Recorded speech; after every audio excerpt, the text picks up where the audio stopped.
Hi, my name is Greg Beeman. I'm the director of License to Drive. And my name is Neil Tolkien. I am the writer. And Greg, is this a Greg Beeman film or a Neil Tolkien film? It's neither. It's a Davis Entertainment Company Lichtmuller Film Corporation production, starring Corey Haim and also Corey Feldman. So this was one of the three Corey movies in the 80s. First there was what was that first one? About the vampires. That was after Lost Boys? Lost Boys was first, now this, and then Dream a Little Dream. So, like, they were like the Fred Astaire and of their time. You know, we had about $2.50 to do this title sequence. And It looks it. I like it. I think it's Nina Saxon did this title sequence, and considering the $2.50 limit that Fox set on us, I think it turned out pretty well. You know what I like about it? You get the titles out of the way, and then the movie starts. Do you really prefer that? I do, because otherwise you're looking at the names, or you're not looking at the names in my case, and, you know, so people forget that I actually directed something. Now, what about this song? Obviously, it was the Beatles song, but then, remember Fox, they came to us and they said, like, this band, they're going to be huge, they're going to be like the next Kaja Juju, and I was like, really? And I was there when we recorded it, and I was like, I don't know, I like the song. And they actually did a video. Do you remember they did a video? It aired on MTV twice, like at 3 a.m. Didn't really help bump the movie, I don't think. There you are. Neil, what is the story? When did you write this script? I wrote this script while I was living in New York. It was a failed National Lampoon article about lying. And Jeff Miller read the piece and noticed that there was one little line in it about a kid who lies to his parents about taking the car out, lies to his girlfriend about having a license, and that was how the movie began. So he contacted you in New York? He contacted me in New York. You were like 26 years old, right? I think I was like 26, 27 I was years like old. 24 years old when we did this movie. Right. Neil and I haven't actually seen each other for about 10 years, although we were friends for many years, and we lived next door to each other for a few years after License to Drive came out. You know what? I like this sequence. This was always in your script, right? From the first day? It was. There was a million different versions of it, but this was definitely the way it was from the beginning. I was frustrated. I remember for years I was frustrated by it because I wanted them to like have a bus that could split in half, and I could dolly and crane all the way through it, and then they said, here's the bus, shoot it. But actually it turned out pretty funny. It's so great. It's indicative of, the experience of high school. But this is a great shot. Just the cigarette here for me is... What about the grease? The grease, but the cigarette. Hold it a sec. Let's see this. And there she is, Mercedes Lane. Just one of the worst smokers I've ever seen in my life. Well, she didn't smoke. Doesn't she smoke in here? Oh, she does. She does eventually, yes. Oh, that was... And Corey Haim, at the peak of his power as an actor. I remember this shot, Greg, with the going over the camera. You know what? We had to get permission from the city to take a manhole cover off so that I could get a camera in a manhole cover. Haim is genius here. Nike, we got quite a bit of money from Nike, as I remember. I don't think I got a pair of Nike shoes out of this. Did you get a jacket? The writer. That's good. I remember that joke.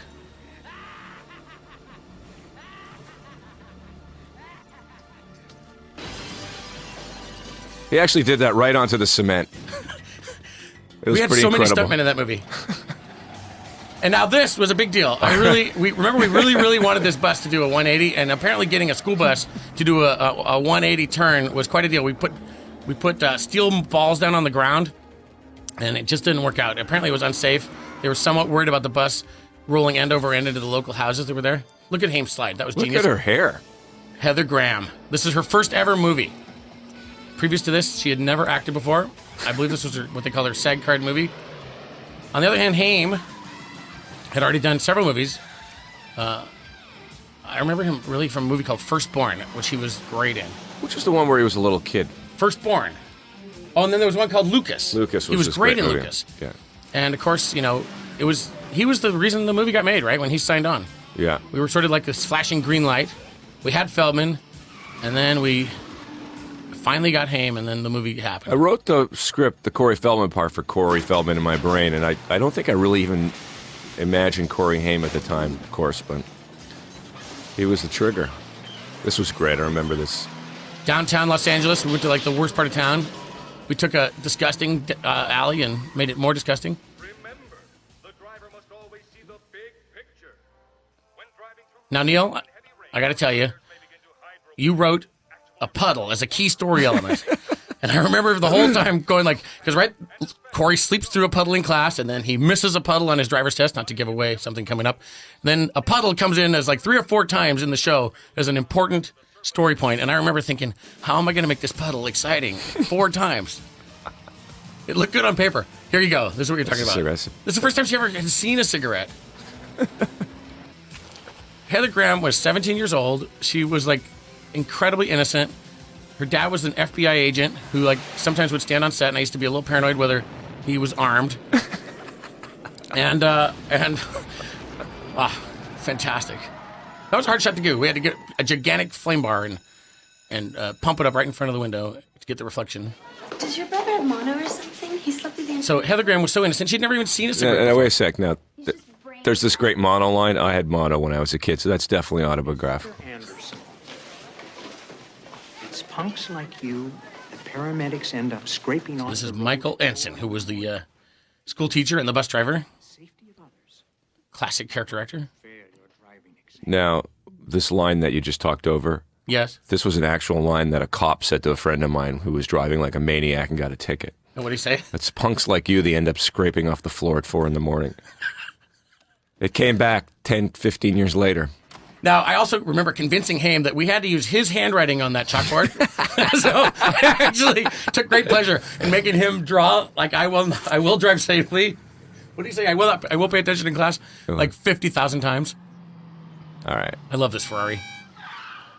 Although I must say, I don't love Heather Graham's wardrobe here. I was waiting for you to bring that Holy up, moly. Greg. Did anybody... It was the 80s, I know, but That I don't was think anyone you. actually wore that. Here, watch the hands now. Watch the skid. Watch the cutaway to the hands. You're telling There me you see what? it? There it was. And what are you trying to say here, Neil? Corey Feldman did not know how to skid a bike when he came to this movie. Okay, He well, actually had lessons in bike skidding. but he'd been acting ever since he was 3 years old. He probably never rode a bike or owned a bike. Actually, in one of those takes, didn't the car hit Corey Haim? I don't remember that, but I do remember we had a gigantic wind machine standing there to blow their hair. See, I'm pleased. There it is. There's that hand. See that hand? That That was is a- not his hand. Well, Corey Feldman couldn't be relied on to be around for every single insert, so we put a 30-year-old stuntman's hand in. That's okay. I'm pleased with the Corey's hair. I think it's very, very indicative of the time. A guy named Jay Ferguson did the music, and you know what? I watched the movie again last night for the first time in 10 years, and I'm very happy with the music. It's like rock and roll. I remember we cut some crap for right there. You can see the rig that they're riding on, the 3-wheeler. Yeah, we should have. I remember this dog. Is the dog in here, or we took it out because it was too savage? Yeah, they did. They had like a savage dog that chased them and just- spit at them. It's a pretty good sequence, and I I love love this part. this stunt. This is Yeah. hilarious. What a line! There you go. Front door service. Was that? Did we Hey, ADR'd you know that what? later, right? Gee, I peaked. 1987, I peaked, and I'm still here. Grandpa's Cadillac. Now, How my many- grandfather had a Cadillac. It wasn't quite like this, but it was definitely Grandpa's Cadillac, and that's where that came from. We bought 9 1974 Cadillacs. The main goal of the car was to find the biggest boat we could possibly find. Notice this kind of crane shot here, Neil. Isn't that nice? It's lovely. Richard Mazer played the dad. He was later president of the Screen Actors Guild for like 15 years. Super nice guy. You know what I loved about this script, Neil? That I just thought the parents were like funny. They weren't stupider than the kids. And I enjoyed the way the parents were written. I remember you, that from the Greg. very beginning. I wish I could say the same thing about No, it's great. You did a tremendous job. Shut up. And actually, I like Richard Masur a lot. I thought he did a terrific job. Here's the deal, Les. First get your license, then we'll talk. And Carol Kane. Now, I got to say, okay, this dinner scene with the ketchup and the potatoes, man, I don't know, that just worked. Yeah. And that was improv, right, Greg? I don't remember. I don't think that was in the script. It had to be. I don't think that was Well, in the the idea that script. she ate a lot of disgusting food was in the script, Yeah, but I but- think, you know, it's funny because I Not watched this this. last night and I go, okay, this is over the top. that is a gag. I should that be put over the top? I should be put into the comedy penalty box for that. No, this is over the top. I would not allow myself that joke anymore. But you know, maybe that's the problem. Just every time we screened it, people laughed. Did they? That's a funny. There's that stat, though. cutaway of everybody's. it. For your information, this is exactly what I ate when I was pregnant with all of you. I love Carol Kane. By the way, when my mother was pregnant She wasn't eating potatoes. She was smoking 2 packs of cigarettes a day. So I have a picture of my mother also with a martini in one hand and a cigarette in the other. And look at us. We turned out well, right? Never had a job a day in his life? I think it's a great idea. I love that line. That was so my dad. He wrote it. He wrote that line for you through life experience. What I like about this show is everybody's rich. Like, there's no financial worries in anybody's family. Except for Feldman sort of had a crappy house. Now, my sister was sort of... Did you write this line? Yeah, because this was the way my sister was sitting at the table. My dad was a capitalist and my sister was a communist, and they were always fighting over stuff, and he was baiting her. And I totally love Nina Zamosko. I had a huge crush on her. She came out from New York. I'm there with you. I just thought she was so smart and such a good actress. She had great sex appeal. I wish she had sort of had more to do in the show, but I stayed friends with her for a long time. I haven't seen her in a while either. She did a couple of racy movies, did she? I believe she did. Yes, yeah. Some flower movies or whatever they were. A couple Zalman King movies subsequently. And then the last thing I saw her on, she was on West Wing, where she played Martin Sheen's daughter. Oh, she's his oldest daughter. I love this moment. This is hilarious. This is Feldman's character, and Feldman was, I think, he was sort of trying to live this part at this moment. I think. This is where you really did. This is Feldman. You wrote it for him, and he captured the essence of Dean. Right. I'll see you later. I remember this house. I drive my kids by this house every now and then to tell them how great things were at one point. Now, my kids are doing this to me, actually, at this moment. Don't drop us off in front of the party, Dad, please. Did you ever think that would happen to you, Neil? I guess not, but I'm not surprised. Feldman wearing dark sunglasses in the middle of the night. Feldman, actually, in this scene, you'll see it in a moment, I think was in charge of his own wardrobe. Much of the time, Feldman did have a lot of say over his wardrobe. Waves! Does mommy hold your dicks when you piss? Genius line there, Neil. You know, does mommy hold your dicks when you piss? That's awesome. You did lift that from Proust, as far as I know. Look at this. Here's where Feldman definitely supervised his own wardrobe, and it's a classic. The little skinny tie, the white shirt, the black pants. 1987. And here's Michael Montessori, who played Charles. He was actually, I think, 25 at the time, but looked 16. Greg, was that the whole thing? Yeah, it's funny. He's sort of the third wheel in the movie, and sort of was on the set too. But he was a funny guy, and he's serious. Actually, he was very serious about his role and his character, and I think he's actually very good in the movie. It's just sort of, I don't know if you believe these guys would be friends with him. How do you feel about that, Neil? No, I think that. Now, Greg, is this the dress scene? Was it this one, or? We did reshoot this scene. Like, we shot this scene once, and Fox saw dailies, and I think what I remember the issue was that we had originally cast it with 18 to look younger students. So the Fox felt like they were all too old. I mean, one thing I like about the movie is, like, Feldman was actually 16, and Haim was 15. So they were the age of their characters. You know, they weren't like, a lot of times, movies these days, you see 27, 28-year-olds playing 16-year-olds. Here we go. She looks beautiful there.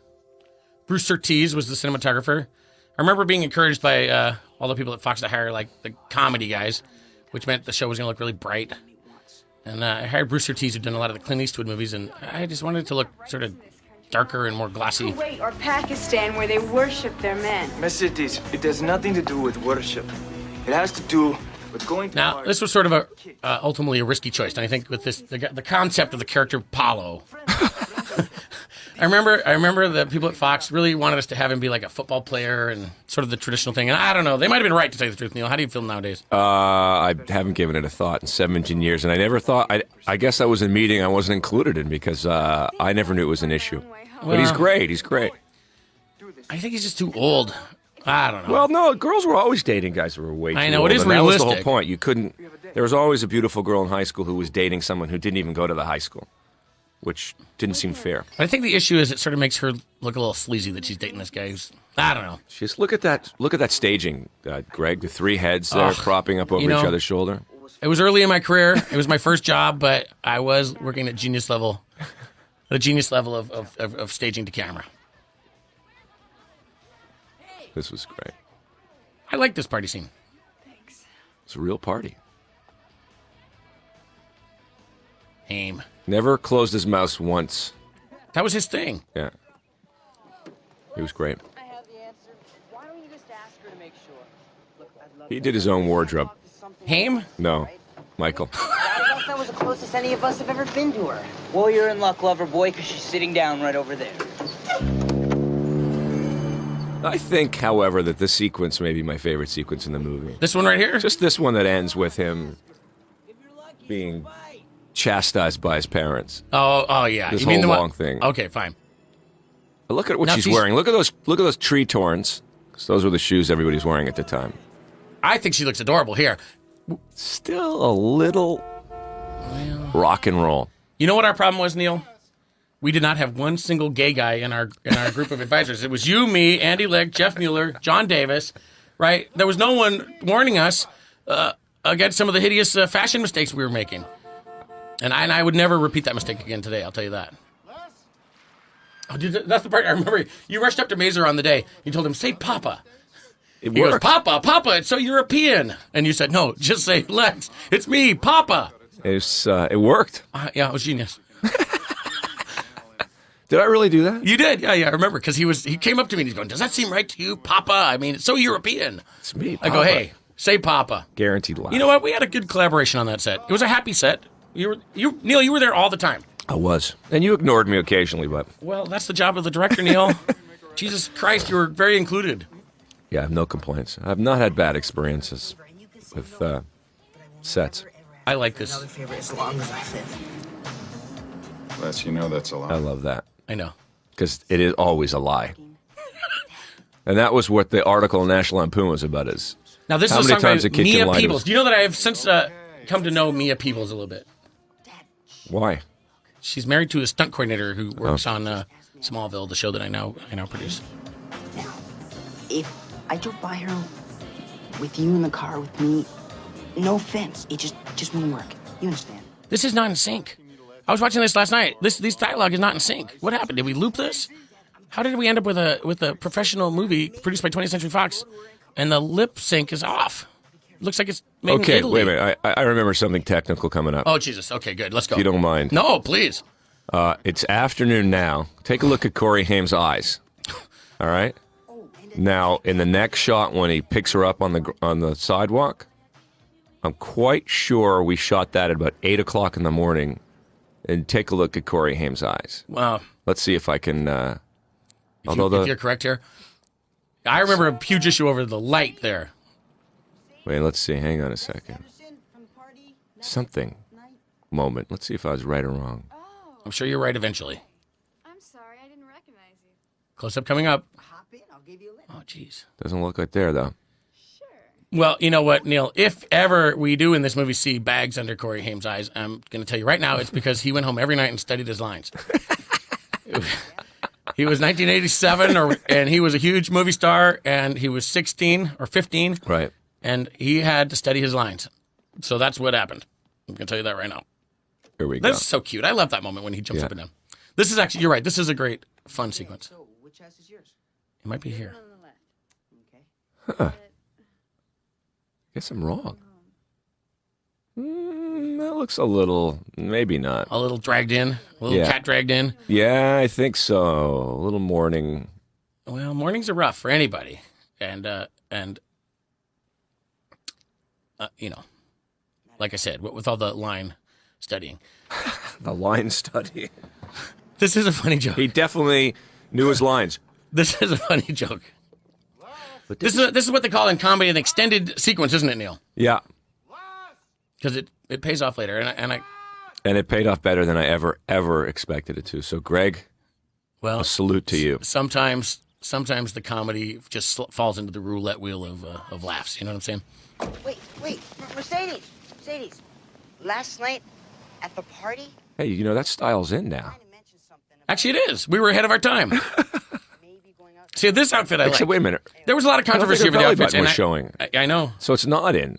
You missed it. Sure. Call me tomorrow. Wait. Let Actually, I like this moment. Something comes up. Oh, here, write it on this. You're right. You write it on me. Right on my Cosmopolitan. A lot for the ride. Less. That was good. That was very subtle. I She looked remember down you at- telling her to do that. Did I? I think it took her 9 takes to Get the tone right that you were looking for. The tone of, like, I don't actually know your name. It's pretty funny. Now, here, the music supports this quite a lot. Yeah. I actually always called this the Godzilla music. And actually, we worked on this cue with Jay Ferguson quite a bit. This was great. Love that. And Richard Mazer came back into the ADR studio, which is the automatic dialogue replacing, or known as looping, and he went in and he went, And this was good. So I remember Mazer like really wanted to like be sweaty, and we shot this scene before we shot the street scene, and I remember him insisting on like taking the spritz bottle and sweating himself up every take. I remember you staging this scene, the way you figured this out. I liked it. And her grabbing his pants like that. Why don't you just tell her the truth? Tell Mercedes Lane the truth that Les Anderson doesn't have a license? Yes.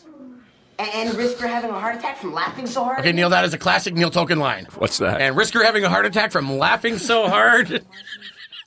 I enjoyed that. So, Neil, you were 26 years old. Yeah. You'd written a National Lampoon article, which actually had not been purchased by National Lampoon? Or had? No, wait, let's look over it. Look at the name there. Tina Crapper. Did anyone notice that?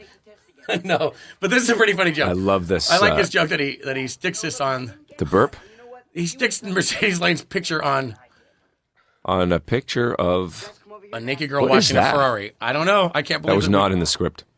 Yeah, that was in directorial improv, Neil. That A happens. blind pedestrian to whom you must yield the right of way. This Yeah, I is love a this. complete waste of time. I mean, it's not like you just moved here from This is a Bedrock. fine outfit that Feldman has chosen for himself too.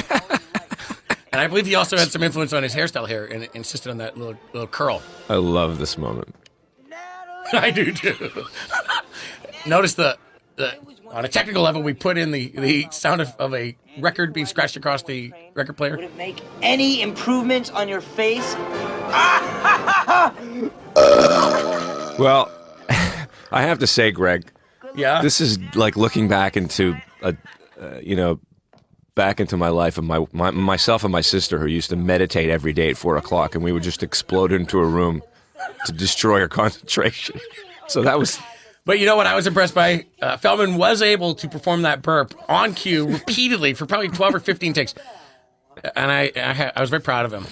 Now, I want to also notice. This woman was great. Her name was let me see, I got it here. Helen Hanff, and we brought her out from New York to play this role. How did we get that to work? I don't know, but I also want you to notice the state of computers in 1987. This was the most high-tech computer available. and actually, I also love the whole concept behind every part of this scene, that when you go to the California DMV, you sit in their computer room, and then later you drive the California DMV car. Why don't they just give licenses away? Actually, you know what? I'm sort of proud of this sequence. By the way, I have to say that I researched a great deal for this scene. Yeah, and what did you I research actually tell you? sat in a class in a high school, driver's ed high school, and I still have the letter that I wrote to the woman asking if I could do research, sitting in on her class before I'd even written the movie. So one of those nice things. That's a good idea, Neil. Too bad you didn't just go down to the DMV and get one of those pamphlets they have. That's right. This is what they call dissolve montage, which I you know what? Notice the way that the clock, the circular shape of the clock is used with the counterpuntal left-right diagonal dolly moves, the push-ins, the amount of stress that Haim is feeling. I would add a little sweat to his brow between takes. I love this. It's the realism here. You know what? I hate her. I mean, I love Nina Zamaska, but I hate Natalie. Question 26. At 55 miles per hour, you come upon a large puddle of water. Here's the thing. Okay, the puddle of water, audience. The setup, yeah. It's set up. He slept through that in class. Remember? Yeah, but the directorial burden comes upon me later to make this puddle dangerous. It was the hardest problem in the whole show. By the way, putting the gum under the desk, that wasn't in the script either. I'm sorry, Neil. Incorrect. You have failed. Oh, man. Actually, this is good. I like this. That's very logical and realistic, I found. Actually, you had an experience similar to this, didn't you? When you I absolutely did. Yeah, you hit the computer and driver's license problems. That is Frequently, when you go to the DMV, you may not find driver's license problems as an option. An option, but here it is. I was experimenting with wide lenses here, Neil. That's great. Yeah. Wide lenses are sort of hard. I probably should have gotten in a little closer and made her face a little bigger. We are going to pass you and allow you to take your... She is just great. Helen Hanff. I mean, how different can you and your twin sister... Was she in a Woody Allen movie or That something? is correct. It was something, yeah, I can't remember which one, but she was, and that's where we saw her. Wait a minute, stand back, children. Don't crowd me. I'm a living time bomb. That's good. That was another line we thought. There's a lot of ADR in this show. I'm a ticking time bomb or whatever I'm that a was. ticking time That bomb. worked great. What's this guy's name? His name is Grant Goodeve, and he had formerly been on a TV show called 8 is Enough, which was very popular in the 70s, I believe. He was super nice. He was great, this guy. This guy's name is James Avery. James Avery was terrific. He was brilliant. Super nice guy. I ended up living in the same neighborhood as him and shopping at the same grocery store. Later, of course, he went on to be the dad. I know. Later, that's pretty much a fascinating story, isn't it, Neil? Later. Why don't you save that one for a little for my bit later? memoirs? Hey. Now, wait. I just have to say something here because this... Now, we made a big deal about this coffee cup.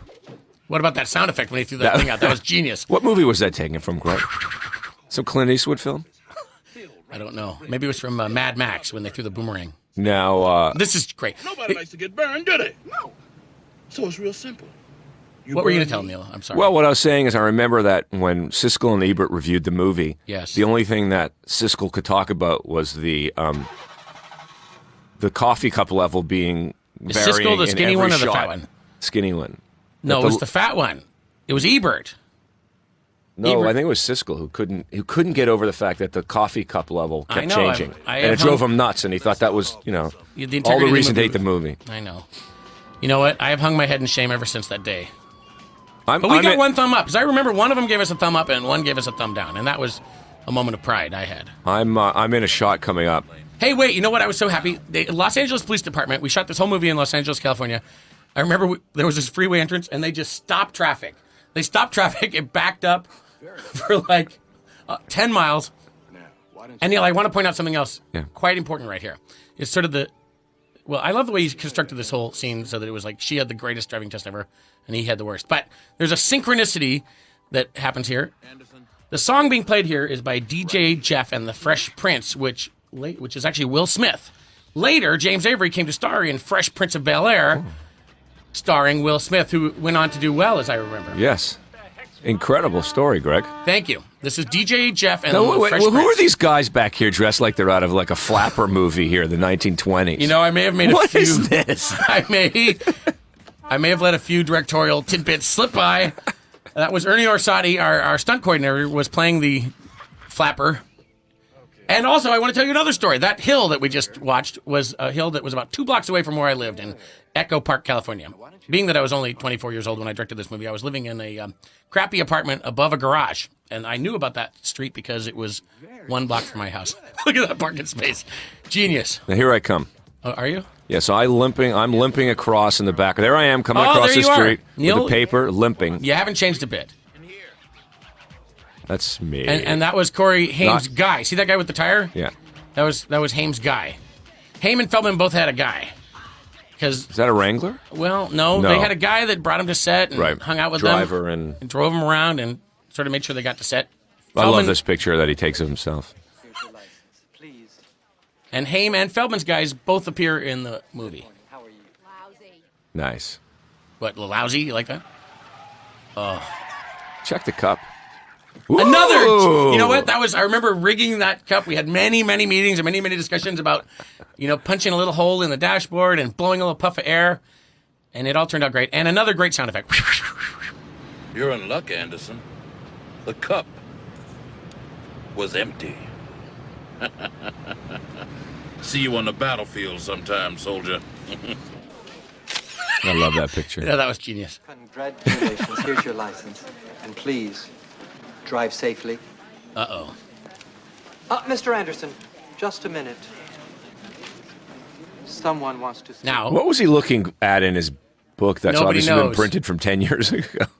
You mean under the driver's license problems desk? I love the way you did this, Greg. Film students, notice the use of slow motion. I was trying to build up tension, and notice the sound effect of the heart beating, which I also was my brainchild. And the accentuated sound of her feet, and then I ramped from slow motion to regular speed all in one shot. Thank God I went to film school. Now, quiet for a second. You fail. God giveth, and the DMV taketh away. Wait. You mustn't fuck with the Department of Motor Vehicles, Mr. Anderson. We were allowed one F word. One F word. Yes, I remember that because if we went over one, then it would have been an R rating. Right. We ended up with a PG. PG, but kids, PG or PG-13? I don't know. But kids, don't do this. Do not do that, and also do not use the F word. Okay, just because we used it in a movie does not mean you should imitate it. I love the messages. Poor Haim, he was distraught here. I think he played this well. Dean, way to go. Dean, way to go.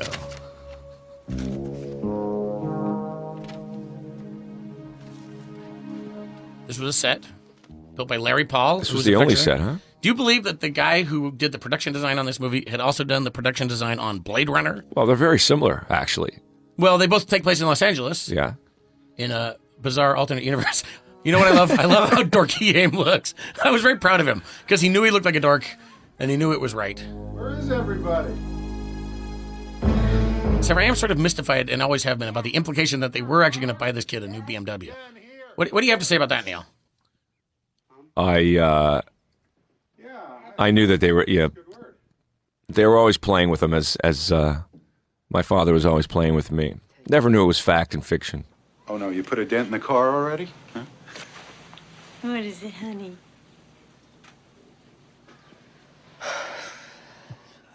You know what? This is killer. This is killer.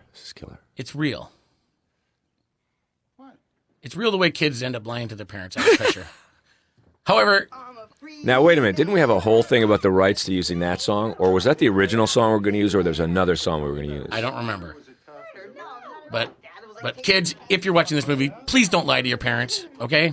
Just because we do it in a movie doesn't mean that you should. Just in case you felt like taking it for a little spin. Sweet. Huh? I love the way he threw the keys over to him. I was kind of thinking about maybe going to my room and taking a little nap. I'm exhausted. Honey, what? Corey Haim is so great. I know. He was a natural. Haim was a natural. I know, so why don't you want to take advantage of your I like the dynamic of the whole family. There's a certain amount of friction. And a certain amount of love. What's the word you always use to describe the family? Entropy. Entropy? What was the word, the first word you taught me, Greg? Entropy? What the hell was I talking about? About the house or something like that. Oh, that the house was falling apart? Yeah. I think it was entropy. Kids, if you're watching this movie, that is a record. Okay? And in the olden days, we used to have records, which my kids now called old-fashioned CDs. My car keys. Ha! Found them right here next to my AAA card. Great. Now come over. Look at the sweater Thurston Howell is wearing on the left there. You know what, Neil? I in retrospect, I really don't feel I was paying enough attention to the wardrobe. Or listening to people who tell you weren't paying enough attention. Did you tell me? I think we probably did. Or you were... Well, I couldn't have been like going, oh, no, that is correct. Were you telling me take the sweater off? No, we were probably saying behind your back because we were so scared of you. What the hell is Beeman doing? I don't think I ever saw a girl dressed like Heather Graham in my entire life. Test failed. Was that obvious enough? Shut up. No, I like it. You have to. Inserts are useful in movies to communicate, important information. Check out the cassette tape. Also, frequently used at this time in history, guys. In history. In history, at this point in time. I love this. This shot, Greg. There's something about this glamour shot that reveals far too much in your. In my psyche? Yeah, something. Just the colors. And I think she's wearing stockings, which is really She is not strange. wearing stockings, but she is wearing boys' underwear. And that's probably the best wardrobe she's in the whole movie. And the other thing that's interesting about this is before there was caller ID. So there was no way that Mercedes could have known it was Les calling. Or Star 69 and back. There was none of that. Back in those days, you could prank call at will. Even though, kids, please don't do that. To saving me $26,000 buckaroonies. This is a funny speech. This is well-constructed comedy, Neil. I must say. BMW, $3,000 for the insurance. Kind of mean, actually. But funny. Comedy is not pretty, Neil. Get it? Get Do you it? feel I it's remember too that. mean? That was him saying. Do you feel that was too mean? No, I'm all for mean. Parents are mean. That's frequently. true. Mine never were. Are you mean as a parent now, Neil? Never. I'm not either. My kids love me.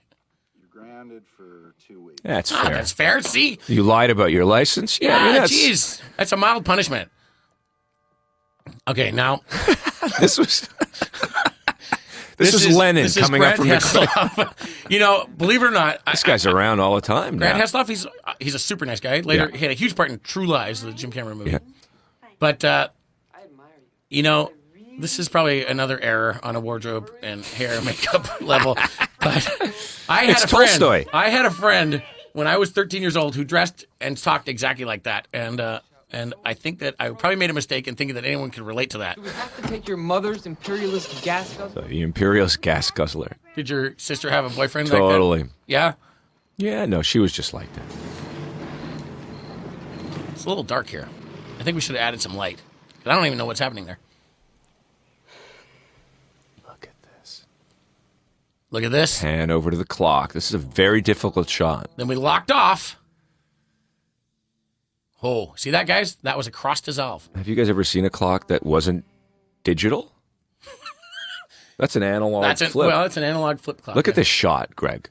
Eating ice cream. This is the one you think tells too much about my inner psyche? I just think it really does. And I'm telling you, she's wearing stockings. She is not wearing stockings, but she is wearing Thick, boys' underwear. Thick stockings. She is not wearing stockings. But look at it. The lighting here is gorgeous. It She looks absolutely is. beautiful. She is an incredibly beautiful girl. And I remember because she did an audition, right? And we put her on tape. She'd never acted before in her life. Never. And I brought Not home, once. I brought home the tape of her plus a couple other girls, and the young lady who later became my wife watched the tape with me, and I go, I don't know, and what should we do? And I remember her saying, "This girl is the one, Heather Graham. She will be a star." So, see, my wife had more to do with the success of this movie than me. Well, I was out all day. I was deep sea fishing. That was a line we just never got right. I don't know how many things we tried to figure out. I was out. You fill in the blank. We couldn't even come up with anything. Deep sea fishing's good. Was it? Okay. It's pretty good. He must have written it. No, I didn't write deep sea fishing. I would never think of that. Andy Licht wrote Deep Sea Fishing. Okay. One of the fine Let's talk producers. about Licht and Mueller here. Yeah. Because it sounds like they were very instrumental in the whole reason this movie got made. Well, yes. Jeff Miller.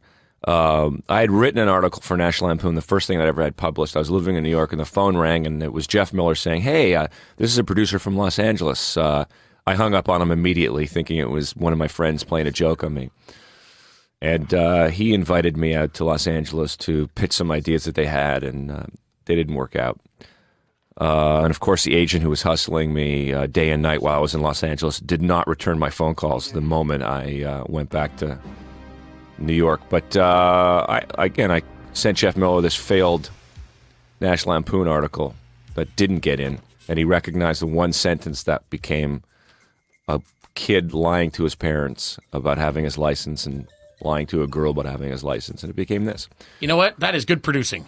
That is very indicative of like what a producer has to do. And Jeff Miller all day, every day after we had sold the script said, "This movie's never getting made. Don't get that in your head, okay? It's 1 in a million shot. It's never getting made." And anyways, now Greg, I don't know about you, but I definitely was backing the car out of the garage, back and forth, doing this kind of stuff all the time. Oh, you mean on the set? No, in real life when I was a kid. Oh, no yes. license. Absolutely. This didn't happen in real Although, life. kids, please don't do that. And I must say, I did get my license, and my parents were going to let me take the car to school the next day. And I was out with some friends that night, and one of my friends opened the door on the wrong side of the car, on the wrong side of the street, and a car came and took the door off, which I think became this movie somehow or another. And I know this. I always had a hard time with why the hell does he take the light out? It But becomes wait a a minute. story What- point later. I think MacGyver came from this, right? Yeah, MacGyver was yeah. inspired by that Those scene. guy, the guy who wrote MacGyver was always hanging around their set and looking for clues. Why did he take the light out? Because there's a scene later on when the mother turns the light on in the garage, and there couldn't be a light working. I know, and although at that point in my career, I wasn't too troubled by motivation and details like that, I remember being bugged by that. Like, what the hell would the kid think of that? But anyway. She actually did an amazing job of a pregnant mother. They always thought of like funny bits, like looking at his clock. Yeah. You know what? I'm so glad we had Carol Kane in this movie. She definitely elevated it. Although I must say, Neil, she did cry quite a bit. Did she? Well, there was a fair bit of crying that happened back in the trailers with her. What about? I don't know. Lots of different things. Lots of different things were cried over, but it was sort of worth it. The camera's not on me kind of crying, or? I don't know exactly. There was a lot of things. There was quite a bit of crying, but I had to spend quite a bit of time in the trailer. But it's still worth it. She was fantastic. Oh, now you're getting it, Greg. Yeah, but this... Except the shoes. What about the hair? Yeah, well, see, I don't know if this is even good hair for the 80s. You know what I think I should do, Neil? I should go back like George Lucas and digitally remaster her hair. And the clothes. Yeah, the clothes. That was a Betsy Johnson dress. I remember that dress was sort of acceptable. We had a whole different dress that we shot. That was the scene, Neil. There was a whole different dress that had been designed by the costume designer that was like, looked sort of like pink snakeskin. And I thought that was the party. We shot the scene, and what happened? The president of the studio's wife saw dailies. Also, look, again, I ramp into slow motion here. Nice. Thank God I went to film school. And, that actor, who's the actor that plays the... And remember, so the president of the studio, Leonard Goldberg's wife, made us reshoot. She was completely correct, by the way. The first dress, the snakeskin dress, was horrible. Now this, coming up, is Feldman's guy.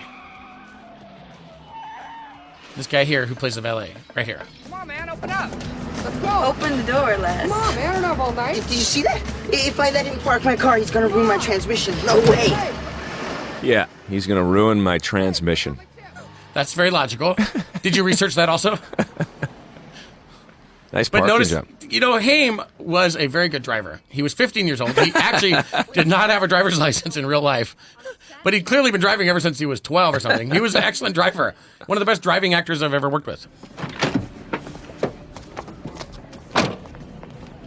This theater is still in Los Angeles, the El Rey. It's a very famous theater, isn't Yeah, it? it's a nightclub. And actually, I'm going to show you, remember the dress that I was recently speaking about, the snakeskin pink dress? That was. Is that the girl wearing it? Yeah, I'll show you. It comes up here. She was, where is she now? I don't know. She's a beautiful young woman. She was your Siamese twin. That was a great line. Classic Neil Token line. She wouldn't be with you if she was your Siamese twin. That was genius.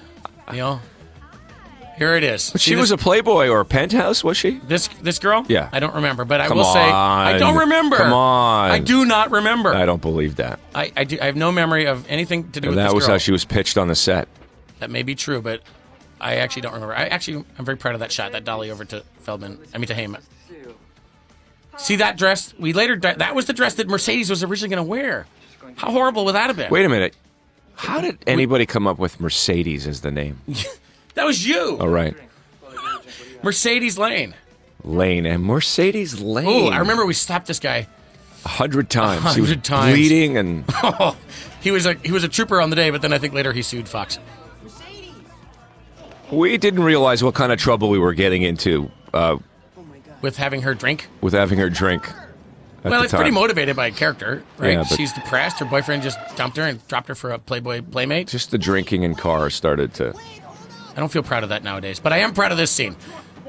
This guy's awesome. We tried to find the biggest tow truck we could find. Boy, I've driven with deer, antelope, even bears strapped to that bumper. Ain't no 65-pound sack of fly shit like you gonna shake me. Neil Token, Another line I had no another idea. genius line. That a is hell of genius. different. No 65-pound sack of fly shit is going to make a hell of a difference. And a fine stunt. I know there was a ton of stuntmen on this movie, but I remember there was a guy named Pat Romano who did most of Haim's stunts. And that one where he flips off the tow truck was excellent. No, I love the way he dropped it. I love this guy. Whatever happened to him? Where is he? He's in The Godfather. R.A. Mihailoff. He was in The Godfather. No, I don't know. That's a funny scene. I'm proud of that scene. I'm proud of how big that tow truck is, and that I sent them back for 3 bigger tow trucks. Did you really? Yeah, they kept coming back. They kept coming with tow trucks, and I'd be like, "No, bigger, bigger." I think that's a tow truck that tows like semis and stuff.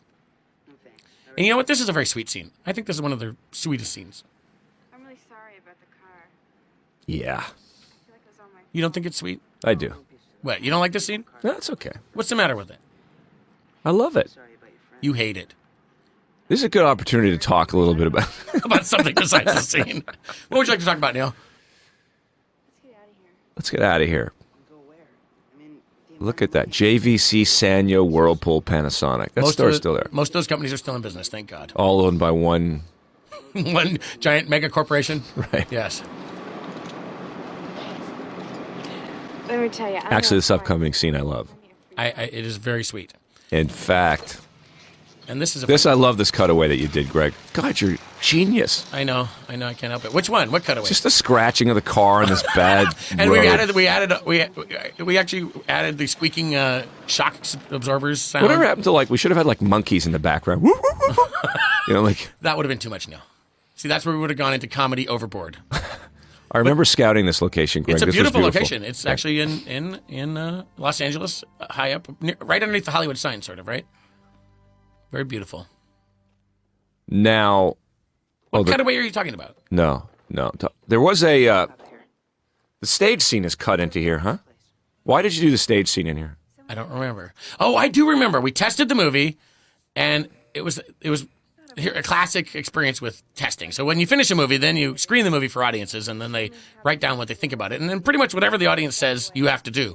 It's a very strange process, considering that Neil had written the script for 2 years before that, and we'd all talked about it a zillion times. But what came out of the testing process was that the audience did not like Mercedes because they thought they didn't like that she drank, and they thought she was using less. But it turned out I went through every single one of those cards, and every single person who hated Mercedes also loved the movie. They were all 13-year-old girls, and they all said stuff like, Corey Haim is way too good for that slut, and stuff like that was what the test card said. This is a stage shot. Yes, it was. Well, Heather's hair was also shorter at this point in time, because we shot this several months later. So your point? My point is we had to add some dialogue to make her more empathetic, like, I don't usually drink. I remember that was the most important line. I don't usually do this. Folks, that's a cassette. And this is another prop that we worked. And this is a classic. This happens all the times with cassettes. They shoot out volumes of tape. It happens all the time. And then spontaneously eject. Right, exactly. So, Greg, I think that was and I think you were pushing it a little bit. Do you think that was comedy overboard? I think that which I've only recently tried to warn you against. Tom Jones. Now, this is a song we spent some money on. But I got to tell you, Greg. Yes. I still remember sitting in my loft, which was my bedroom and my office in New York, playing the scene over, writing the scene to this music, this exact music, and just feeling like I was on top of the world. And in my office, there's only one shot from License to Drive in my office. And it's from this scene of them dancing on the hook. I love the shot of her heels, and I love this sound effect. Yeah. I actually went to the sound effects company and... Wait a minute, those are my legs. Thank you. I worked on this sound effect quite a bit. The sound of chalk scraping. I actually scraped my fingernails across a blackboard in real life to achieve that sound. And it, in fact, has that effect upon your nervous system. That is a pretty shot, too. Okay, that's good. She got her shoes off. Did you hear a sound effect on the shoes? Yeah. This is it. This is what I was in my loft with the music blaring, dreaming of this moment as I was writing it. I love this shot. A very simple crane shot. The city lights of Los Angeles in the background. A romantic kiss. A big sound effect. This was another thing that we worked on quite a bit, is how to depress the car spontaneously. Greg, did Yes? Hold on, I'm getting a phone call. The hell is my cell phone? Yes, Neil. That phone will stop ringing in a few minutes. Yes, Neil Token, how can I help you? Did Corey and Heather have anything going on the set? How did they get along on the set? They got along, but no. Heather, like I told you, was completely innocent at this time. She was 17 years old. She had been living at home. It was her first acting job, and they liked her, but she was a little innocent for them. She was very innocent, and Corey and plus she wouldn't play their game. Corey were living in a faster lane at that time of their lives, in that moment in history. Neil, this is a funny joke. And that's happened to me far too often. That is another good sound effect. I think Heather did her own snoring, actually. I remember we came into the looping stage and she did her own snoring. I love him in his garage, banging the whole lot. And wait a minute. Here he is with his camera club. I like Michael Menacery. And this is funny. And the picture becomes an important story point as the movie progresses. Take a picture of it. Forget it. Don't you think you should let me take a picture of it? Okay, Charles. Let's redo this movie, Greg. What's a sequel? Cheese. Great. Can you imagine redoing this movie now? Well, you the wouldn't get away quite as much. Because it's a little loose, you know? The morals are a little loose. It's a more conservative. He really did a good job on that hood, huh? Yeah, it's perfect. I love that cut. Now, Neil, yeah, I am most proud of this shot of all the shots in the movie. Let me see. The shot begins here. It's a simple dolly shot, but it ends, and if I may take a little personal accolade, directorial Camera's genius. over the car. No. Watch this. I believe this is one of the funniest shots in the movie. Right there. It was great. Yeah. Oh, great laugh. Nothing Terrific. like taking a beautiful girl and smushing her face up against glass. That's comedy, Neil. Archie's. Are we talking about going to Archie's? Archie's Atomic, yes, we are. And we always wanted to go to Archie's, right? Archie's version was always 1 and part of version 2? Yeah. We'll be getting to the version 1, version 2 moment as we proceed through the movie. I like this line, too. Dean, did you wipe your feet off? Yes, I wiped the concrete off my feet. Yes, I wiped the concrete off my feet. I don't know that Feldman delivered that with the exact inflection that you had in mind when you wrote it, Neil, but it's a funny line. Every time I drive to the airport, I think of Dean's house because it was on the way to the airport, to LAX. Tonight, my dad's gonna slaughter me first and ask questions later. Now, let me point out one other thing about the production of this movie. Notice the seatbelts. At this moment in the show, we are in nights, and the whole movie, like half of the movie, takes place at night, which meant to me that I had to start shooting at 6 p.m. every night and work until dawn for 6 straight weeks. Thank God I was young. That's a funny joke. I just got passed by a street sweeper. These guys were all stuntmen. They were tough. That's my voice. That's my voice playing 2 characters, as a matter of fact, Neil. How'd you do that? I don't know. Whose car are you driving? Grandma's? That was me, dude. Can you hear it? By the way, dude wasn't a word back then, was it? There's no dude in this movie. No, dude had not yet been invited into the American vernacular. Good music. And that's what Jay Ferguson, we called that the boner bass. Whenever he saw Mercedes or whenever something particularly unfortunate happened. Is that true? We went, boom. The boner bass? The boner bass. I don't know. That's what he called it. This is tension. I remember Mazer had this whole thing worked out, like that it would be like he wanted his pants in the fireman pants, like so he could just pull them on over his pajamas. Huh? It's like a sauna in here. Oh. Want me to go down to the garage and turn on the air conditioner? No, that's okay. I like to just sit here and sweat. Go down and turn on the air conditioner. Oh my God, he's going down to the garage to turn on the air conditioning, and guess what? There's not going to be any light. Wow. That was the point, Greg. Don't you get it? Set up, payoff. Set up, payoff. I understand. Those aren't his fingers either. That's the same. Those are Greg's fingers. I just don't know how Haim had that foresight. But you know what? It's logical. Yeah, I remember, right, entropy. I was talking about entropy and how because like they have so many kids and so many, like the house would be messy. But I remember the guy who was imploding or exploding or the guy something. who was the set dresser could not comprehend the difference between like filth and clutter. And I used to have like big arguments with him about like I wanted the house cluttered, but I didn't necessarily want like eggshells and coffee grounds spread everywhere. So, yeah. Another Frank Sinatra song? This is a, what do they call this? A cover. What do they call this when it's not him? When they're using another voice? A sound-alike. There we are. This is a sound-alike, isn't it? This is a sound-alike, that's This right. is a great. I think this is the best laugh in the movie coming up. Don't you think, Greg? I mean, it's beautifully crash. shot. Yeah, the crash. The crash. Well, this is where my There's the directorial... puddle payoff, right? Yeah. Jeez. But still, this is where I had the directorial obligation to make a puddle menacing. I see, and the tape's stuck in the tape deck, so they have to listen. Now, Greg, yes, sir. This was shot on the Long Beach Freeway. Yes. Right, where how many millions of movies are shot there All of as them. freeway? Every movie shot in Los Angeles. Because it's a chunk of road that's like 2 miles long that they can control. I was dead against this type of behavior in the car. You were? No. What are you talking about? Lifting her shirt up and taking pictures? Come on. What is that? You were against that? Oh, that's ridiculous. That was in the script. Oh, was it? I believe it was. I think it was rewritten. I didn't know. Look at that. I love that. That's a great shot. I do like this sequence. Although, kids, please don't act like this. You got to keep your eye on the road at least 1% of the time. Exactly. Here's the only visual effects shot in the entire movie, right there. And here is the menacing puddle. Ooh. You know what this is? No, wait, there's a cutaway to his foot, isn't there, as he's going through it? I believe there is. There it is. There it is. Not a cutaway, a tilt down. And there's the puddle that he slept through in class, that he missed on his driver's test. This is an awesome stunt. A great shot. I remember, you know what I remember? I remember going, hey, I'm going to sit in the back of this car while they do this stunt. The cameraman was holding the camera. Oh, look at those 3 zoom ins.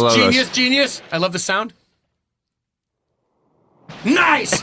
I'm so proud of that. But I remember sitting in the back of the car. This is the best, right? Oh, okay. I'm going to tell another story here. So, Pat Romano is driving this car. He's going like 30 miles an hour, puts it into a slide, and comes to a perfect stop 4 inches away from the car next to him, right? Guess what I say as a director? We could do better. We could do better. Let's do it again. And the AD, the first assistant director, is looking at me like, what are you, crazy? He missed the other car by 4 inches. I go, hey, he's not perfectly centered in the parking spot. So he take 2, right? The guy comes up this thing 40 miles an hour, puts it into a slide, bam, hits the car next to him. Then it's like dominoes. Bam, bam, bam, bam, bam, bam. We take out like 8 cars. They sent me the bill for that. Can you see across the street at the car? It comes up in a minute. I'll show you. Be aware, now, look audience. at this. This is a classic Neil Token joke. To my car. Hold on, let me see. My dad's gonna murder me. Look at this. There is no scratch. There is a scratch. This line. One little scratch. Your dad is not gonna see that scratch. Your dad's a 40-year-old guy who wears glasses, not an eagle. Okay? Not an eagle. What? Your dad is a 40-year-old guy who wears glasses, not an eagle. That is an awesome line. 2 seconds or not 2 seconds. Watch my lips. We're not going to Archie's. We're not driving in my grandfather's Cadillac anymore. We are, in fact, going home. Okay? And this. Shakey's. I haven't been to Shakey's since. Really? No. You should go. Is it? I think Shakey's serves a fine pizza, and I think their standards have stayed true ever since 1987. Here we go. One shot, big crane. I remember I got into a little bit of an argument with Feldman about this one, because this I thought was like the best written speech in the movie. This speech occupied about 1 full page of the script, and I had a vision. I had a vision of, like, from Patton. I had a vision of, like, from the movie Patton, of bringing in the fife and drums. I think it's great, but it's true. This is really what life is all about for kids at this moment. There's a license, and it's a license to drive and to be free. But the problem was Feldman wanted to ad-lib. No, of course. He couldn't remember a line. He had rewritten this a little bit, and we actually got into a bit of a director-actor tussle at this moment in time. How did he ever do this speech, now that you mention it? It's a huge speech. He nails it, too. Where's the car across the street? You'll see. Just hold your horses, dude. I love this. Who's that? That was the first assistant director's wife. But, you know, Heather Graham was a trooper. She actually slammed her head on that table several times. To live free, what'd he say? Whatever. Fantastic line, Greg. Thank you, Neil. Mercedes. What about Mercedes? Classic comedy cutaway. Good shot. 3 drinks. There you are, across the street, folks. Look at that. What's on that stand? But wait, let's talk about that in a minute. Let's look at this line. Do we come back to that? Yeah, no. But it's okay. We'll talk about it. Did you ever imagine in all your life that you would see a Mercedes fit inside the trunk of a Cadillac? I feel bad about this. Now, Neil, okay, we'll talk. See across the street, there's other Cadillac in the distance? Well, at one point in history, there was an entire other ending to this movie, right? And it was very complex. Do you even remember it, Neil? It involved, they took a different car from across the street that was exactly the same as theirs, and then they drove around and had fun. And they got it destroyed, and then they went back and switched it out. But when they got there, the guy who owned the car dealership was driving the car, so they had to chase him down to a bar. A really rough bar. There was a biker bar. Where they had to steal the car back. I don't remember. Well, all I know is this. When we first tested the movie, it was going along gangbusters, and then that ending, what they call in the film business, tanked. And to his credit, Leonard Goldberg, the president of Fox, paid a whole bunch of money to reshoot the whole ending. So starting more or less, not from this point, but from I'll show you when it comes up. We shot a whole new ending that tested way better, and I think actually was a substantially funnier ending. And I also there's one other person who we forgot about here, John Davis, who was one of the producers. He was terrific in making and sort of pushing the studio to make this movie and get us everything we needed. John, of course, has become a gigantic producer in Hollywood, but he was so supportive of me. I was just out of film school. I'd made one student film, and he absolutely advocated for me to direct this movie. And I think John's really the reason that it actually got made, don't you think? I agree with you 100%. Well, I mean, everyone has a part, but John really pushed at the right level and got things going. Yeah, no, he was great, super supportive. I mean, I must say, in retrospect, now 17 years later, how supported I really was as a director throughout this entire movie. Now this outfit, I'm happy with these. These are great. This wardrobe, I'm finally pleased with. Now, these cars were all collectors' cars. I remember this. Okay, they were all collectors' cars, and these guys treated these cars, better than they treat their kin. And I was able to sit, and I think the car behind here, I was sitting in there, and I spilt my milkshake on the guy's seat. Oh, Neil. Were you thrown off the set? The guy was so angry with me. I felt horrible. Did you feel just like how Charles is about to feel in the next 2 seconds of the movie, right? Right? It's great. What a sound effect.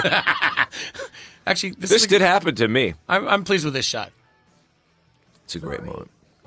I'm pleased with that line reading, too. Sorry!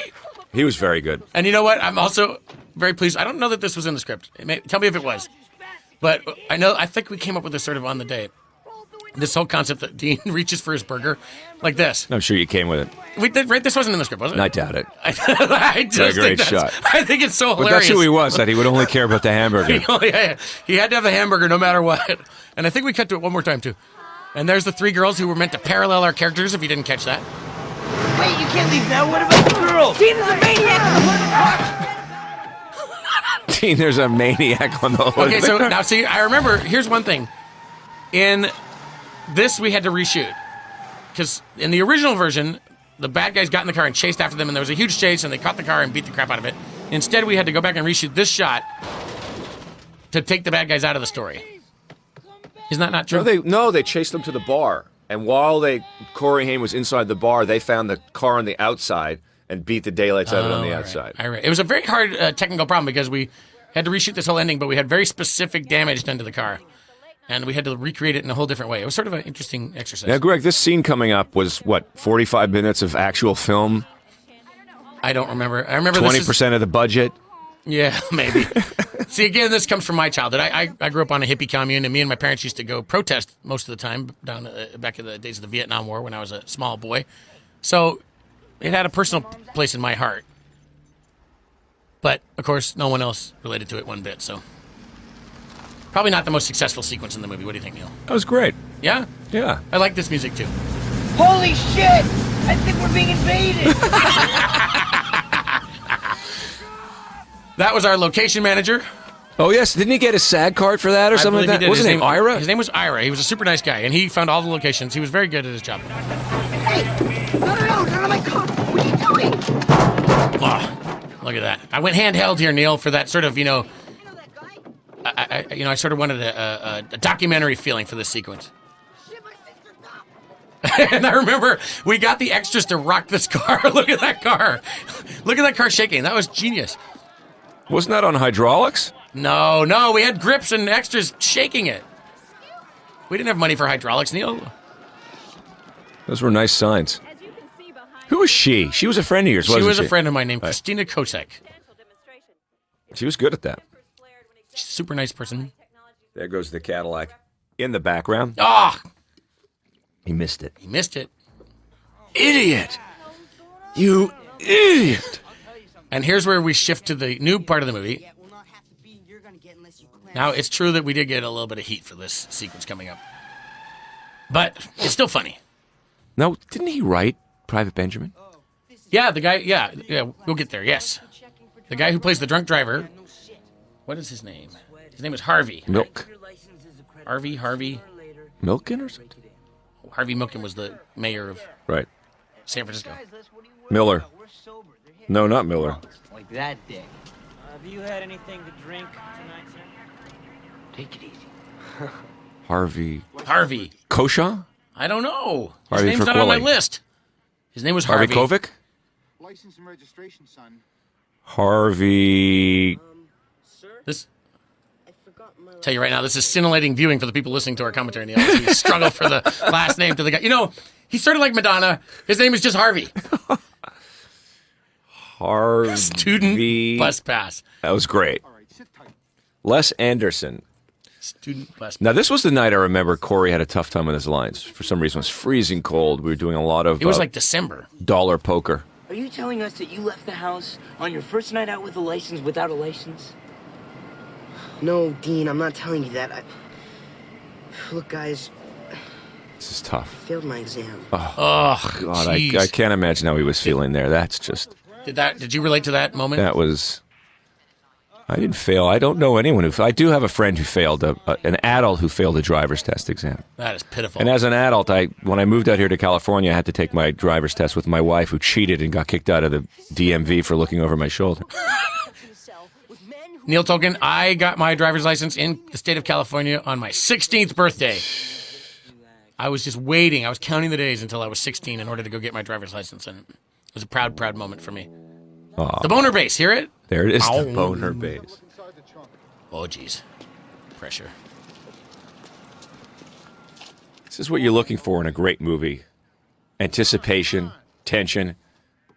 What can possibly happen? And the boner bass. Hi, how you doing?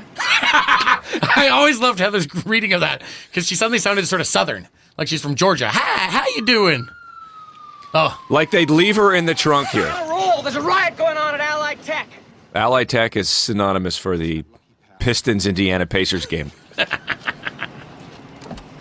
Let's go. Which there were no riots at basketball games in those days.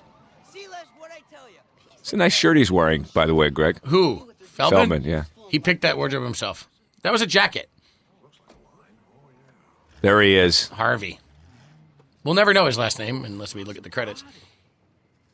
I owe it to him, too. This guy was good. Now, he did ad-lib quite a bit, didn't he, Neil? Did he or didn't he? I was not there for this part of the movie. Oh, jeez. I was living in New York at the time. Were you? This was the reshoots. I wasn't there.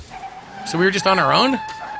Yeah. That's horrible. And loving it, by the way. I'm sure of that. And Tolkien's gone. Let's go. Write your own dialogue, kids. I'm so dead, they're gonna have to bury me twice. No, you wrote that line. Yes. I know you wrote that line because that's got your thumbprints all over it. I'm so dead, they're going to have to bury me I think I had something to do twice. with a lot of this, but I just wasn't on the set. Look at this. Come on, this is funny. It's wrong.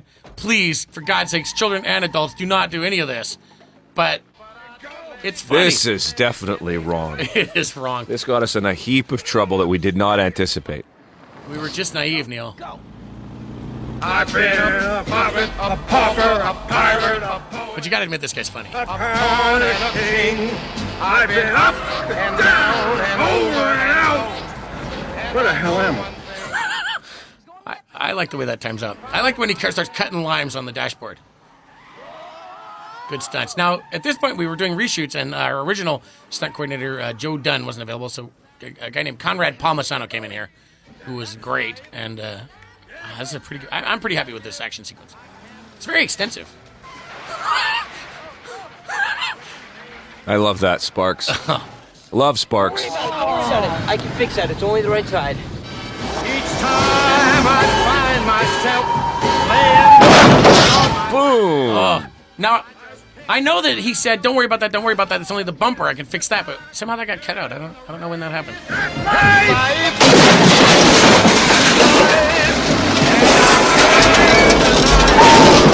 Greg, what's going on in your life right now?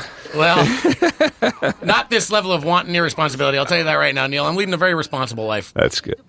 Yeah, thank God. Man is a drunk lunatic. Don't you think this is a little bit dangerous? You're telling me about dangerous? Charles, you wanna know what's dangerous? Me going home and having to explain to my father that this piece of shit is my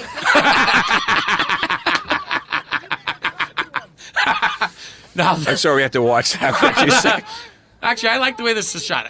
Every single thing about this. Actually, I remember this was sort of envisioned in a way as like for me at least, as a Western. Right, like that it was like the runaway. It was the runaway stagecoach. Stagecoach, and how the hell are we ever going to stop it before it gets to the cliff? Oh, this is disgusting. I was totally against this. Oh, you liar! You thought of it. He just vomited in your. Neil, anything for a laugh, right? Right. There's nothing funnier than the properly staged vomit. At least we didn't show it. That's an offstage vomit. In the very first version of the script that I wrote, I remember that there was a murder in the backseat of the Cadillac. What? No, in the very first script that I'd written, because I wanted to just do everything you could to the Cadillac. Come on, go! Yeah, come on. It was blood and... Now we're in the 2nd Street Bridge. It's like one of the few places you can shoot in Los Angeles all night long. He doesn't have his lights on. Doesn't have lights. There we go. This is the Western right here. He's completely asleep. And kids... Don't do that. Don't drink, drive, and fall asleep at the wheel. This is our kids are very responsible, though they haven't had a single drop, and they're trying to do the right thing here. Circumstances have gone beyond their control. This is the beauty of the Cadillac. You could fall asleep in it, it'll drive down the freeway straight for about 3-4 minutes. Terrific handling. I remember this guy, Pat Romano. He did this whole This is responsible. Yeah, look. It's important. It's more important to get the car back, but actually he's saving the man, He's saving the guy's life. That guy could have died. Oh. This is a good stunt.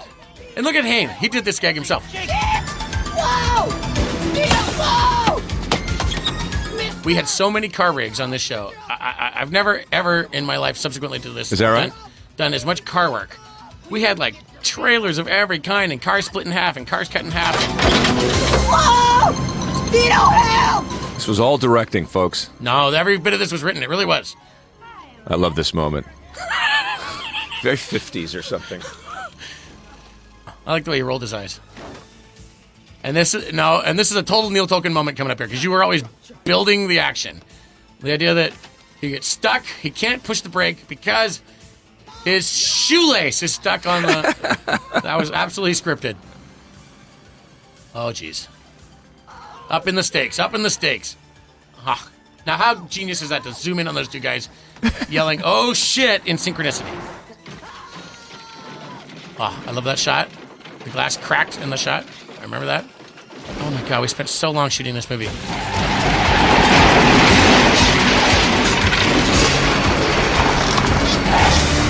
Would this be called Precipice? Yes, I believe it is a precipice. Again, the... Great shot, Greg. Fantastic shot, Greg. The wailing car horn lets you know the action is over. It's time for the denouement. And I believe purely because I was out of time and not through any actual cinematic planning, I think I did this whole scene in one shot. But I think in retrospect that there's a certain value to that because we just come off this whole action sequence and now... It's always nice when the horn stops and it's quiet. He's actually checking out the car. We cannot see. Do you think I can bring this home? That car is destroyed. Stop complaining! Oh, you're alive! We thought you were dead. Oh my God! Did you see what you did? Did you see what you did? Honey, I'm home. That was Greg's line. He probably made that up. Well, my friend, you're a little thief. Give me those. Yes, but see, friends don't let friends drive drunk. I agree. Yourself a friend? Wait, look. Yes. You were incredible. I think we redeemed ourselves of any irresponsibility in that moment, Neil, when he said that. Not too bad for a kid without his license, huh? Logical. I like it. It's funny. Still there, folks. Actually, it's probably twice the size. If they added onto it? Yes, it's probably 6,000 square feet and looks like every other house around it. Straight up? No license, that was one intense display of driving. Yeah, and as far as the first night out on the town with the car is concerned, that one definitely sets the standards. It does set the standard. How'd you get that extra walking the dog at 5:30 in the morning in the background, Greg? I think we called for them to come in. Mercedes. Don't want to wake her. You know what? Do we see Corey Feldman for the rest of the movie now? I think that's it, huh? Oh, is that true? That's it? Corey Feldman's exit from the movie? There's that building.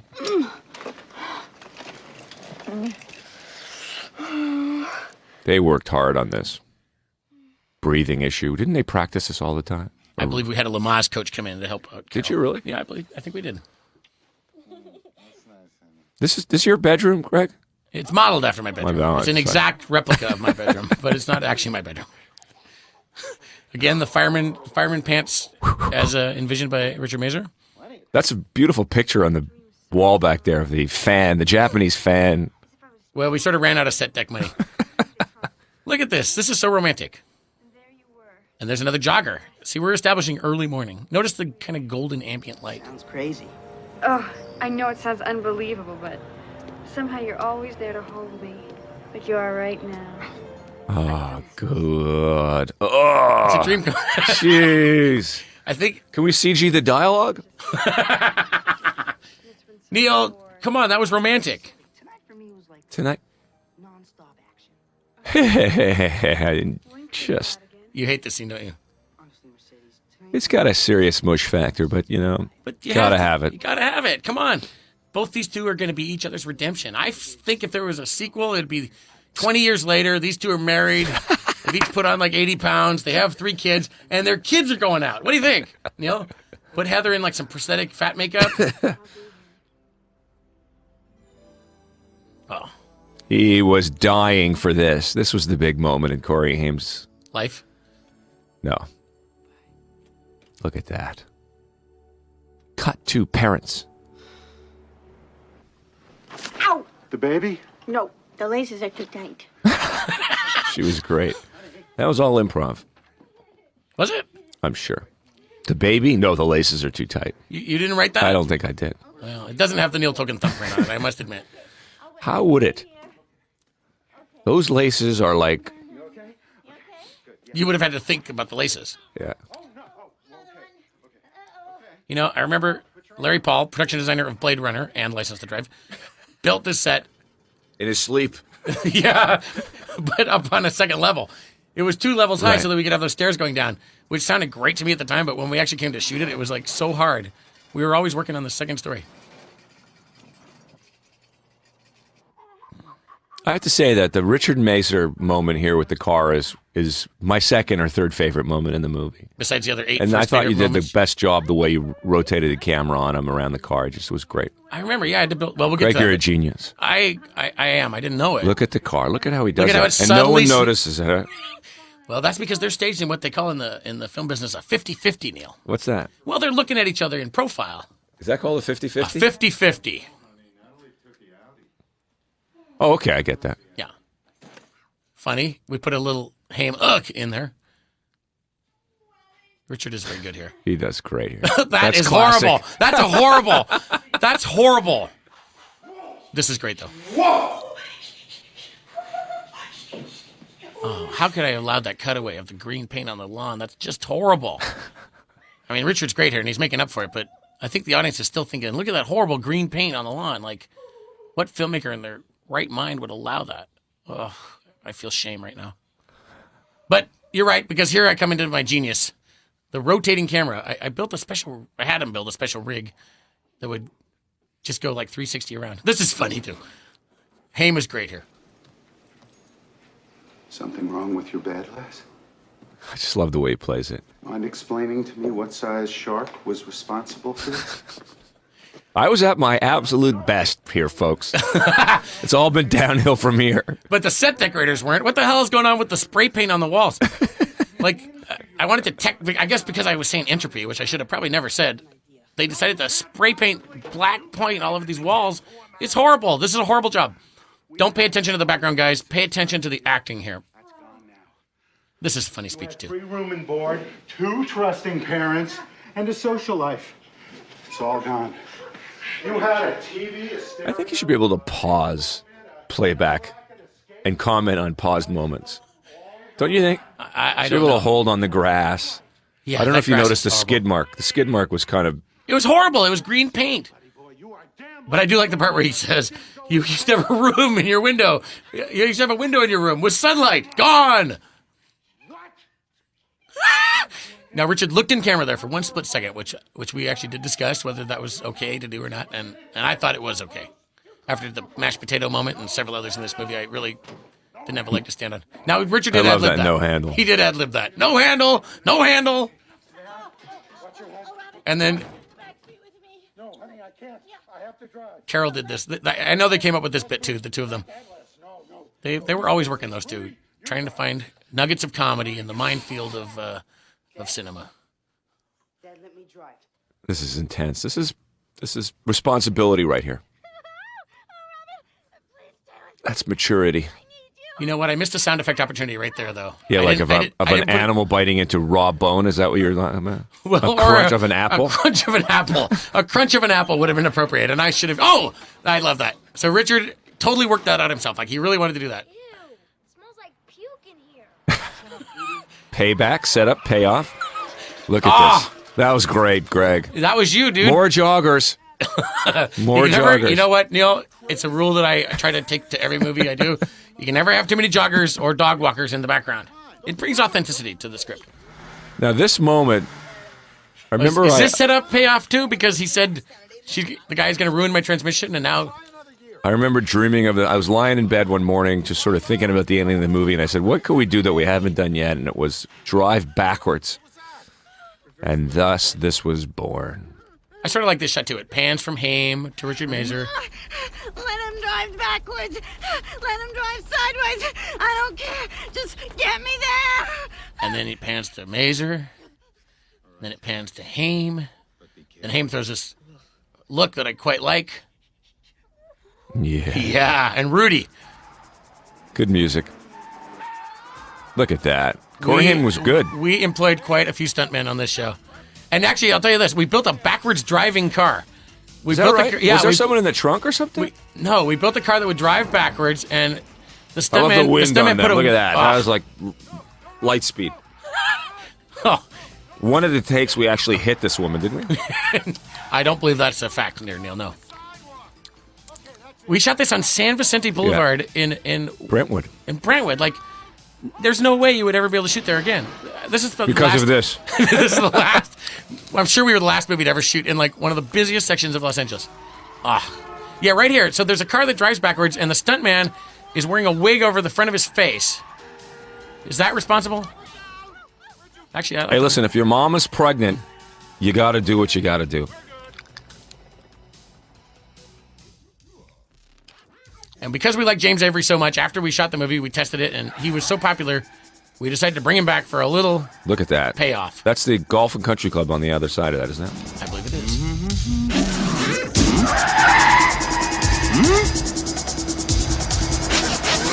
I have to like the music in the sequence, Greg. You do or don't? I do. I do too. You know, the synthesizers were quite a popular instrument in the 80s, and because we're a timely movie... A timely movie. Oh! Neil, will it never end? Will the parade of events never end? He was the AD, wasn't he?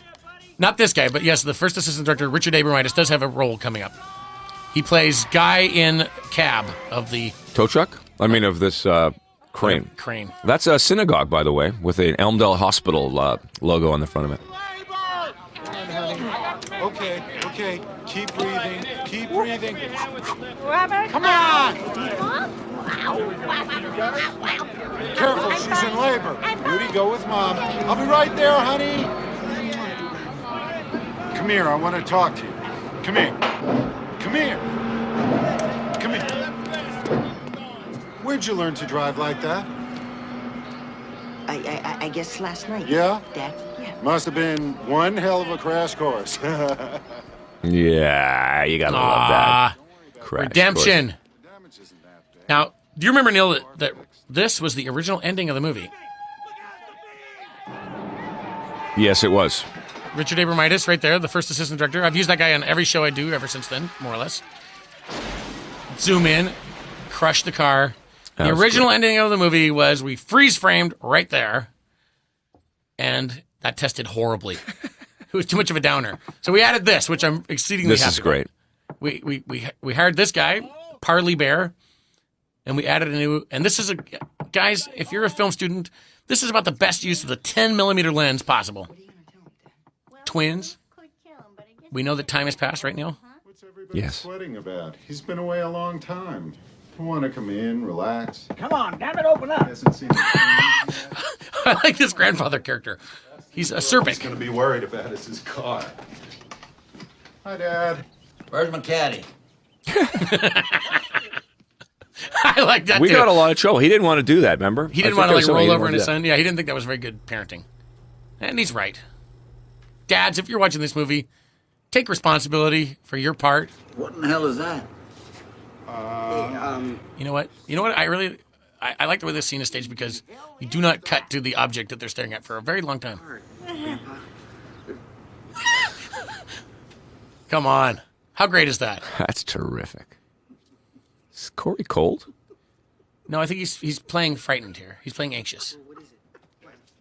This is great. Dad, what is Why are you laughing? It's a nice outfit Natalie's wearing. What about Grandpa? I guess Grandpa looks authentic. This is great. Great payoff, Greg. BMW? Son of a bitch! Yo! Les, you know how you said when... It's a serious payoff. This was not envisioned at the time. No, we should have thought We of sort it. of all looked back and went, hey. And how about, when they sum up the best last lines in cinema history? Yeah. Last lines of a movie. Les! I already have a Mercedes. That's it right there. That's it. That's got to be in the top 10, huh? Got to say, though, there's a screech here, and the music came in wrong beat. Oh, sorry. Jeff Miller always commented on that. He did run a stop sign there, didn't he? I don't know. That's The awful. Billy Ocean- That just puts a terrible taste in my mouth. Billy Ocean's song came out at that exact moment in history, as if by some... So, Greg, see you in another 17 years? Yes, sir, when we do the director's cut version of License to Drive. Hope you enjoyed the movie. We did. Goodbye.